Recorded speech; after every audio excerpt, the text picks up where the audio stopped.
سر آج کا لمحہ فکریہ کیا ہے؟ ہمارا آج کا لمحہ فکریہ یہ ہے کہ ہمارا معاشرہ اپنے خوبصورت ترین حسین ترین پہلو سے محروم ہوتا جا رہا ہے، اور وہ یہ ہے کہ ہمارا جو معاشرے کا حسن تھا وہ یہ تھا کہ ہم اپنے بزرگوں کو بے پناہ احترام دیا کرتے تھے، ان کو اپنے ہر مشورے میں ہر بات میں شامل کیا کرتے تھے، اور ان کی رہنمائی کو اپنی زندگی کا سب سے قیمتی اثاثہ تصور کرتے تھے، ان کی زندگی کو، ان کی اپنی زندگیوں میں انوالومنٹ کو۔ لیکن اب یہ لمحہ فکریہ یہ ہے کہ ہمارے معاشرے میں بھی یہ سوچ تیزی سے فروغ پا رہی ہے کہ اپنے بزرگوں کو اولڈ ہاؤس میں بھیج دینا کوئی بری بات نہیں ہے۔ ایک حالیہ سروے کے مطابق تقریباً ہمارے معاشرے میں 11.7% لوگ ایسے ہیں جو اس بات کو برائی نہیں سمجھتے کہ بزرگوں کو ایک خاص ایج لمٹ کے بعد اولڈ ہاؤسز میں بھیج دینے میں کوئی وہ کہتے ہیں مذائقہ نہیں ہے۔ یار یہ دیکھو تم،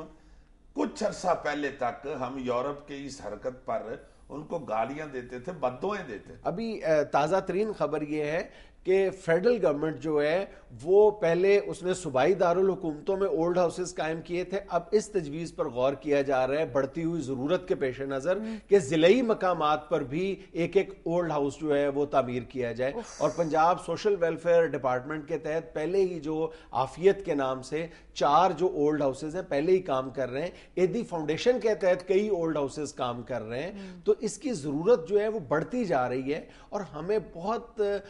ٹھنڈے دل و دماغ کے ساتھ اس صورتحال کی سنگینی پر غور کرنا چاہیے، اپنے جو سوشل فیبرک ہے اس کو دیکھنا چاہیے۔ یہ زندہ قومیں جو ہوتی ہیں وہ یہی اپنے معاشرے کے جو خوبصورت پہلو ہوتے ہیں ان کو بچانے کے لیے، ان کو پرزرو کرنے کے لیے، اور اگر اس کے کچھ تانے بانے جو ہیں وہ بکھرنے لگتے ہیں تو اس پر غور کرتے ہیں، اس کو اپنا ایک نیشنل ایشو کے طور پہ اس کو ڈسکشن میں لے کے آتے ہیں اور اس کے حل تجویز کیے جاتے ہیں۔ یار میرے پاس تو ایک ہی حل ہے اس کا،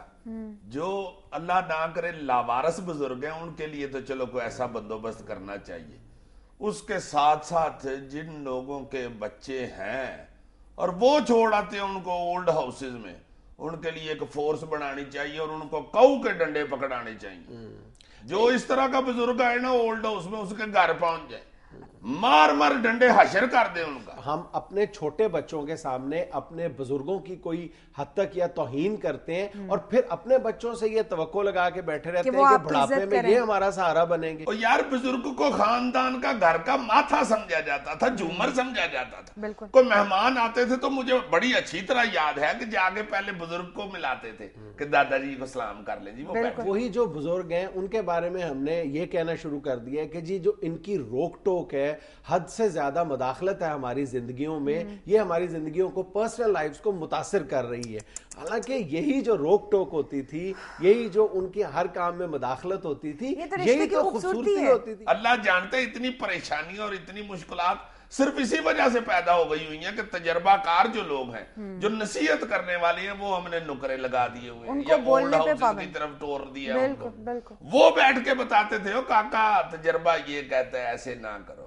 ایسے کر لو بہتر رہو گے۔ اور کوئی بھی معاملہ ہو، چاہے وہ معاشرت کا معاملہ ہو، کوئی سماجی معاملہ ہو، ایون بزنس کے معاملات میں جو بزرگوں کا مشورہ ہوتا تھا وہی صائب اور درست ہوا کرتا تھا۔ سر آپ کے خیال میں اس کی بیسک ریزنز کیا ہیں؟ جو حالیہ کچھ سٹڈیز اور سرویز سامنے آئے ہیں اس کے نتیجے میں تو یہی بات پتہ چلتی ہے کہ جو اہم ترین وجہ ہے بزرگوں سے تنگ آنے کی، اکتا جانے کی، وہ مالی وجوہات ہے۔ یعنی لوگ یہ کہتے ہیں کہ ہمارا اپنا گزارا نہیں ہوتا تو جو ماں یا باپ کی جو بیماری ہے اس پر بہت زیادہ پیسے خرچ کرنا پڑ رہے ہیں، اور دوسری جو بات ہے وہ یہ ہے کہ ان کی جو بلا وجہ روک ٹوک ہے اس سے ہم تنگ آ گئے ہیں، اور تیسری جو وجہ ہے وہ خاندانی جھگڑے ہیں۔ ایک اور اہم وجہ یہ بتائی جاتی ہے کہ جی، اور اس وجہ کا زیادہ تر تعلق شہروں سے ہے کہ اولاد اتنی زیادہ مصروف ہو گئی ہے اپنے دنیاوی اور کاروباری معاملات میں کہ اس کو اپنے ماں باپ کی دیکھ بھال، ان سے مشاورت کرنا، ان کا حال چال پوچھنے کا وقت ہی نہیں ہے ان کے پاس۔ اچھا، یہ جو اولڈ ہاؤسز میں تقریباً 17% لوگ ایسے ہیں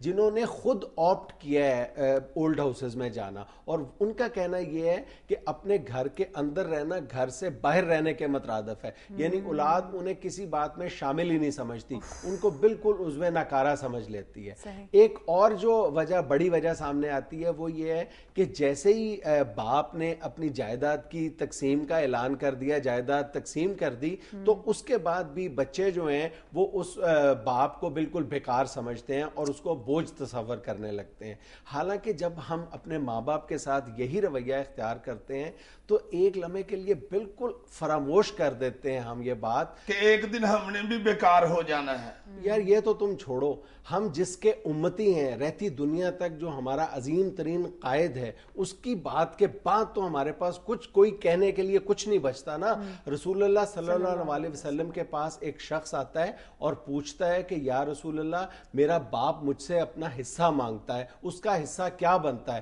تو رسول اللہ فرماتے ہیں کہ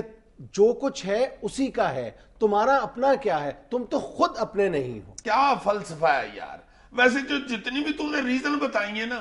جو جائیداد کی وجہ سے والدین کو نکالتا ہے, میں نے یہ دیکھا ہے کہ وہ پھر جائیداد کے پیچھے بیچارہ کھجل ہوتا مر جاتا ہے. جو بیماریوں کی وجہ سے ماں باپ کو نکالتا ہے, اللہ جانتا ہے وہ بیماریوں کی وجہ سے مرتا دیکھا ہے میں نے تو. جو بیوی بچوں کی وجہ سے والدین کو نکالتا ہے, اس کے بیوی بچے بھی ویسے ہی نکالتے ہیں. بالکل, یہ بالکل سچی سچی بات ہے, یہ تو کوئی ایسی ڈھکی چھپی بات ہی نہیں ہے. اس کے باوجود دیکھو یار کس طرف کو چل پڑے ہوئے ہیں ہم. اللہ تعالیٰ ہی ہم پہ رحم کرے. ویسے